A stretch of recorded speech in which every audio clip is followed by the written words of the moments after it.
പറയുന്നത് അതൊരു മാജിക്കാണ്. അത് കണ്ടിങ്ങനെ ഒരു ഫീൽ ഇങ്ങനെ ഇരിക്കുകയാണ്, ഇപ്പോഴും മനസ്സിൽ നിന്ന് പോകുന്നില്ല. അപ്പോൾ എന്നാലും എല്ലാ മലയാളികൾക്കും ഇത് തന്നെ ആയിരിക്കും ഫീൽ.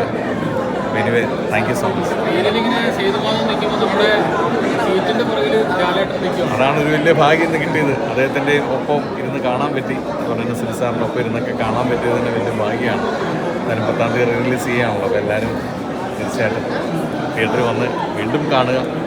പ്രത്യേകിച്ച് പുതിയ തലമുറ, ഞാനതുകൊണ്ട് തന്നെയാണ് എൻ്റെ മോനെ കൊണ്ട് കാണിച്ചത്. അപ്പോൾ അവന് ഭയങ്കര ഇഷ്ടമായി, അവന് ഭയങ്കര എക്സൈറ്റഡ് ആയിരുന്നു. അപ്പോൾ ഒരുപാട് സന്തോഷം.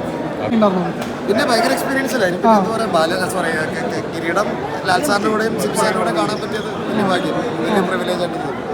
എന്നാലും ഇപ്പോൾ കാണുമ്പോൾ നമ്മുടെ കൂടെ ഇല്ലാത്ത കുറേ പേരുടെ ഇതൊക്കെ വീണ്ടും സ്ക്രീനിൽ കാണാൻ പറ്റിയല്ലോ. ഇങ്ങനെ സ്ക്രീനിൽ കാണാൻ പറ്റും നമ്മൾ ഒരിക്കലും വിചാരിക്കുന്നത്. ഞാനൊക്കെ ജനിക്കുന്നതിന് മുമ്പ് ഇറങ്ങിയ സിനിമയാണ്. പ്രത്യേകിച്ച് ലാൽ സാറിൻ്റെ കൂടെയും സിബി സാറിൻ്റെ കൂടെയൊക്കെ ഉണ്ടാക്കിയവരോട് കാണാൻ പറ്റുന്ന ഒരു വലിയ കാര്യം. എങ്ങനെയുണ്ടായിരുന്നു മൊത്തത്തിൽ കണ്ടു കഴിഞ്ഞപ്പോൾ? കണ്ണു നിറഞ്ഞു ഇപ്പോഴും? പിന്നെ തീർച്ചയായും ഭയങ്കര ഇമോഷണൽ വെയിറ്റ് ഉള്ള സിനിമ തന്നെയാണ്. അതിൻ്റെ ക്ലൈമാക്സും അച്ഛൻ മകൻ ബന്ധവും എല്ലാം ഇപ്പോഴും പ്രസക്തവും എല്ലാം. 37 വർഷം കഴിഞ്ഞാൽ അതിൻ്റെ ഒരു ഇത് ഇപ്പോഴും പോയിട്ടില്ല. Film has aged very well, still stands. Experience എങ്ങനെയുണ്ട്?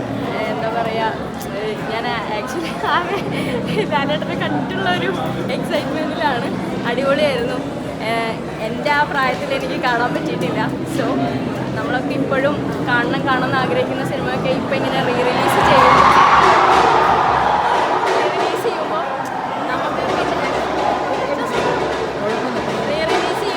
കാണാൻ എന്താ പറയുക, അതിനുള്ള ഭാഗ്യമുണ്ടായാലും ഇതുപോലത്തെ പടങ്ങളൊക്കെ തിയേറ്ററിൽ കാണാനുള്ള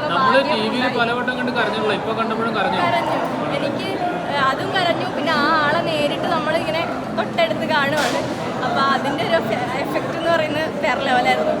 അത് അങ്ങനെ ഒരു ഭാഗ്യം കിട്ടി എന്നുള്ളതാണ് ഏറ്റവും വലിയ. ഭയങ്കര സന്തോഷമായി. ഇങ്ങനൊരു സിനിമ തിയേറ്ററിൽ വീണ്ടും എന്നല്ല, ഞാൻ ആദ്യമായിട്ടാണ് തിയേറ്ററിൽ കാണുന്നത്. ഞാൻ എനിക്കിതിനൊക്കെ ഒരുപാട് മുന്നേ ഇറങ്ങിയ സിനിമയാണ്. അപ്പോൾ അതിൻ്റെ മെയിൻ 2 ആൾക്കാരുടെ കൂടെ തന്നെ എക്സ്പീരിയൻസ് ചെയ്യാൻ പറ്റിയതിൽ ഒരുപാട് സന്തോഷമുണ്ട്.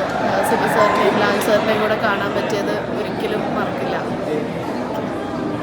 നമ്മുടെ കൂടെ ഇല്ലാത്ത കുറേ ആക്ടർമാരൊക്കെ ഇപ്പോൾ ആ സിനിമയിൽ കാണാം. അപ്പോൾ അതൊക്കെ കാണുമ്പോൾ അവരുടെ പെർഫോമൻസ് അത് തന്നെയാണ് ഏറ്റവും വലിയ സന്തോഷം.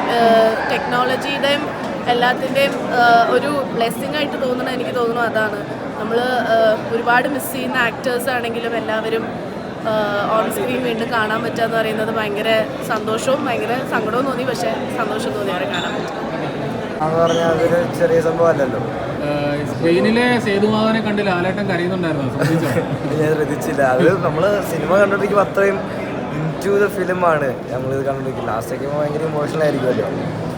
അപ്പോൾ ഫിലിം കണ്ട് അത്രയും ഇഷ്ടപ്പെടുക, ഭയങ്കര ഇഷ്ടപ്പെടുക, ഒന്നും പറയാനില്ല. എസ്പെഷ്യലി ക്ലാരിറ്റിയിൽ കാണുമ്പോഴേ ഒന്നും പറയാനില്ല. അടിപൊളിയായിരുന്നു.